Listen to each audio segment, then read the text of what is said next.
말씀은 우리에게는 가장 든든한 보험과도 같습니다.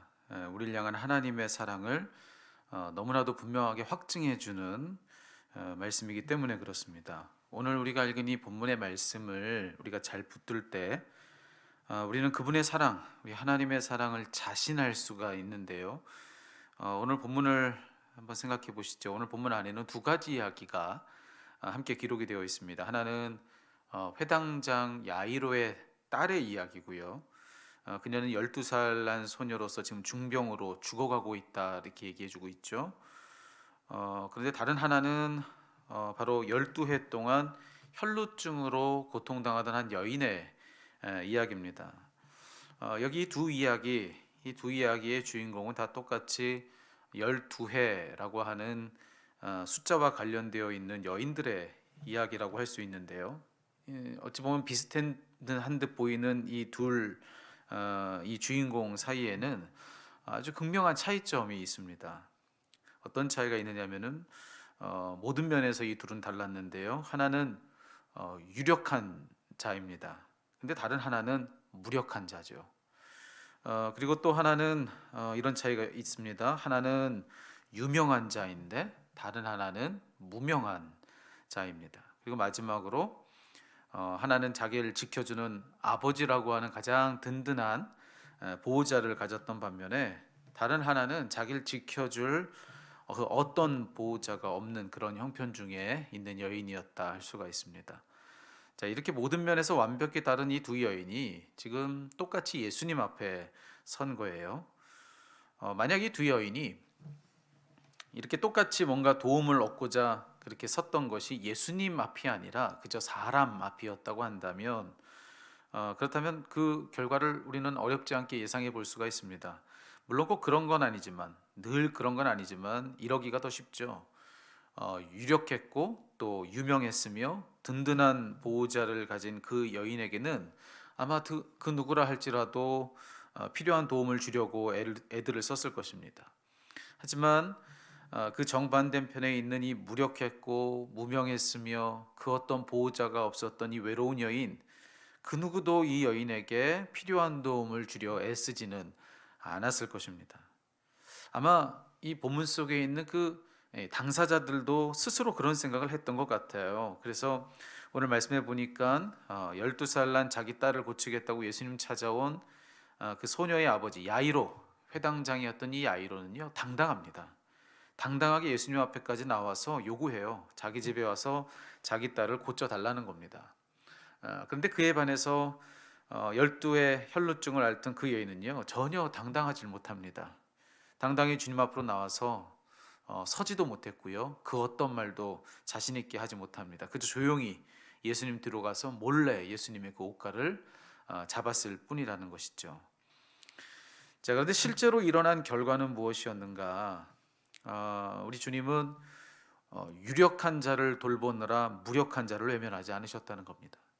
그리고 유명한 자를 살피느라고 무명한 자에 대해서 소홀하지 않으셨다는 거죠.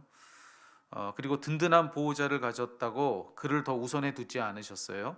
아무런 보호자가 없었던 그 외롭던 그 여인을 오히려 더 우선해 두셨다고 하는 것이 오늘 본문이 우리에게 생생하게 증언해 주고 있는 바라고 하는 것입니다.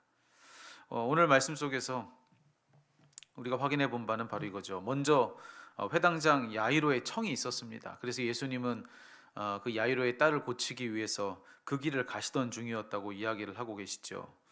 그런데 그렇게 그 가던 그 걸음을 다 멈추시고는 그 무력하고 무명했고 또 아무런 보호자 없이 외롭던 그 여인의 그 사정을 먼저 살펴주시더라는 겁니다.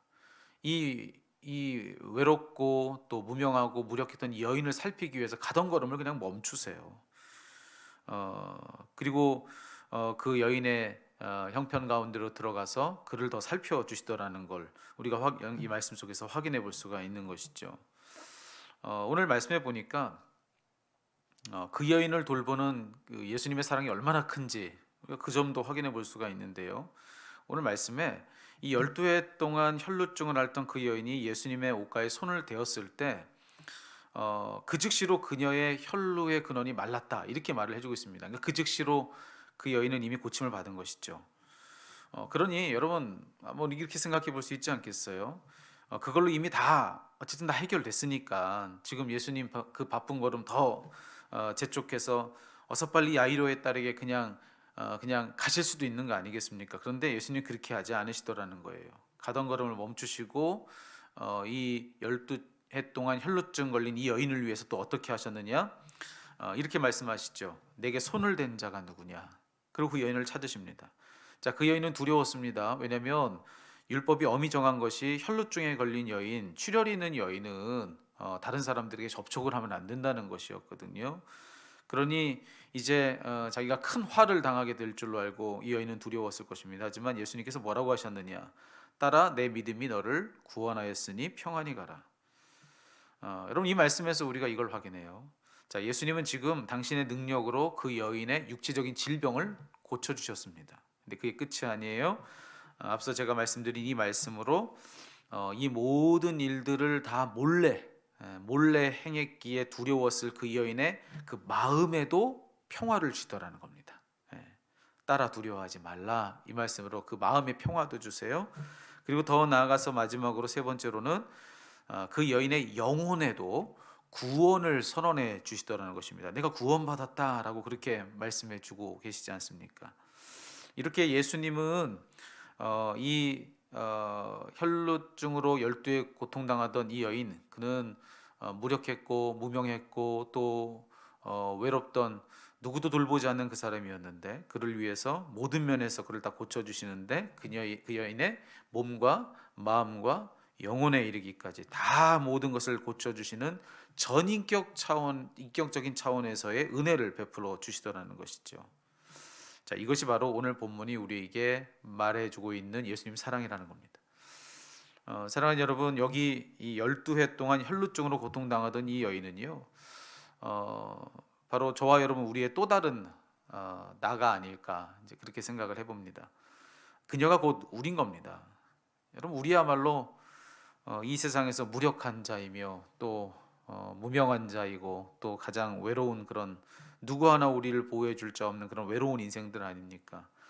그런 우리들에게 예수님의 돌봄이 얼만큼인가 이제 그것을 알려주고 있는 그런 말씀이 오늘 이 본문의 말씀이니 여러분 이 말씀이야말로 우리들에겐 보험이죠. 이보다 더 든든한 보증이 있습니까?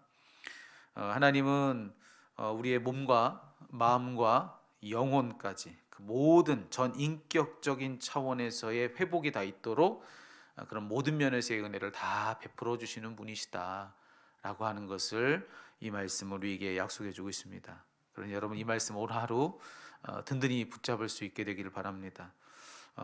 이와 같은 이 전 인격적인 차원에서의 은혜를 다 허락해주고 또 약속해주고 계시는 그 예수님이 바로 내 주님이시다라고 하는 것을 믿고 이 말씀을 여러분 오늘 한날을 사는 여러분의 보증이요 보험으로 삼은 채로 오늘 하루 담대하고 또 담대하게 살아가는 그런 여러분 되었으면 좋겠습니다. 여러분의 한날을 축복합니다.